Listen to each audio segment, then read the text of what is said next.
غلط طریقے پر بےایمانی کر کے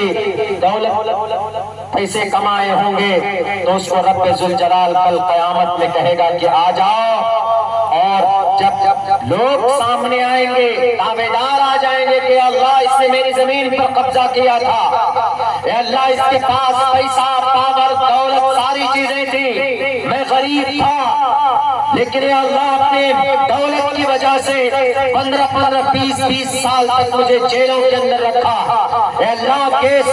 لکھنؤ کی عدالت نے کیس کیا ہوا، میرے پاس پیسے نہیں تھے تو رشوت کی تھیلیاں دے کر اس نے میری زمین کے اوپر میری دکان پر قبضہ کیا ہوا تھا، اس لیے کہ دنیا میں آفیسرز کو خریدے جا سکتے،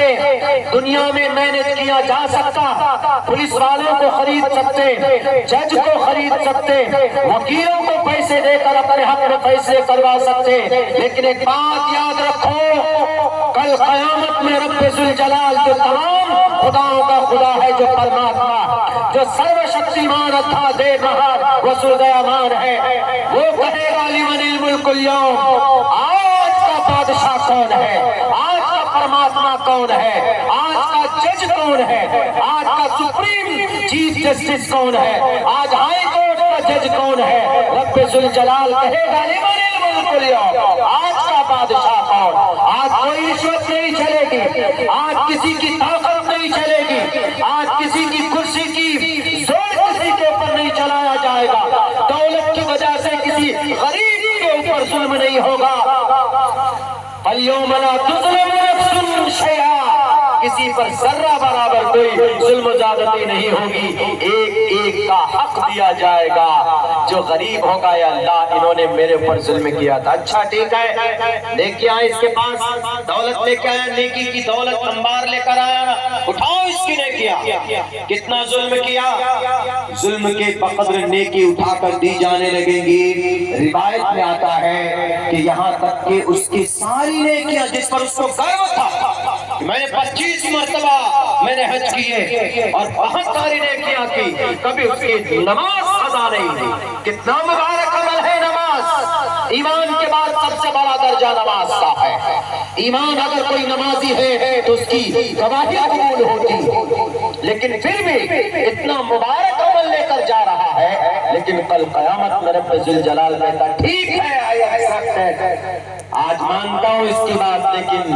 جو حقدار ہے اس کو تو دینا پڑے گا،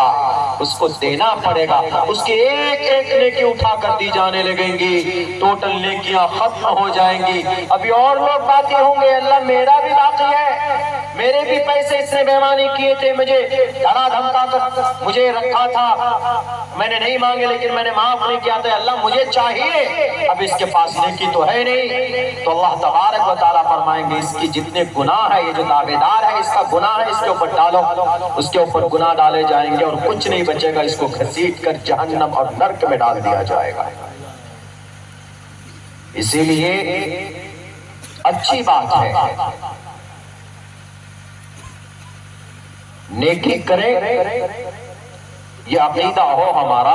الحمدللہ اچھی بات ہے، ہماری شاستر ہماری رہنمائی رہبری کرتی ہے، لیکن اس کے ساتھ ساتھ اس دنیا میں اگر ہم کسی کے اوپر ظلم کرتے ہیں، غلط طریقے پر کوئی چیز اگر کسی کا ہم قبضہ کرتے ہیں، جس کو شریعت کی نگاہ میں حقوق العباد ہوتے، حقوق العباد، ایک ہے حقوق اللہ، اللہ کا حق، نماز، روزہ، حج، زکوٰۃ، یہ حقوق اللہ، اللہ کا حق ہے، اگر آپ کبھی نماز نہیں پڑھتے ہیں، بہت سوچتے ہیں آپ نے نماز نہیں پڑھی ہے تو یہ اللہ کا حق آپ نے ادا نہیں کیا، تو ہو سکتا ہے کہ کبھی اللہ کے دربار میں آپ سجدہ کریں، آنسو بہائیں، ممکن ہے کہ اللہ آپ کو معاف کر دے، لیکن اگر آپ نے کسی بندے کا حق مار دیا ہے، کسی کو گالی دے دی، خون بہا دیا، فساد کسی کی زمین پر قبضہ کر لیا، اگر اس نے آپ کو معاف نہیں کیا ہے تو آپ کو دینا پڑے گا، یہ معاف نہیں ہوگا، وہ بندہ کہے گا کہ Allah you are super power, you are a chief minister, you are a prime minister, آپ راشٹرپتی ہیں، آپ تمام بادشاہوں کے بادشاہ ہیں، جیسے ہمارے ملک میں سب سے بڑا ہوتا پردھان منتری کا ہوتا، صوبے کے اندر بھی چیف منسٹر کا ہوتا، اگر وہ صوبائی لیول پر کچھ لکھ دے تو کسی کی ہمت ہے کہ اس کو ٹال دے، نہیں ٹال سکتا، ویسے ہی کل قیامت میں وہ کہے گا کہ اللہ آپ تو پورے خداؤں کے، آپ ہی کی حکومت ہے، شہین قدیر آپ ہی فیصلہ کر دیجئے ذرا بس. آپ اللہ کہے گا کہ میں کر سکتا ہوں لیکن میں کروں گا نہیں، یہ میرے ضابطے کے خلاف ہے. جس کا حق تم نے مارا ہے اگر وہ معاف کرے گا تو میں کروں گا. وہ معاف کر دے تو معاملہ ختم ہے، میری تو کوئی اس سے وہی نہیں ہے، وہ کر دے تو ٹھیک ہے. اسی لیے ان معاملات کے اندر ہم لوگ ذرا دھیان رکھیں. بہرکہ بات چل رہی تھی عمل کی، کنبھ کا.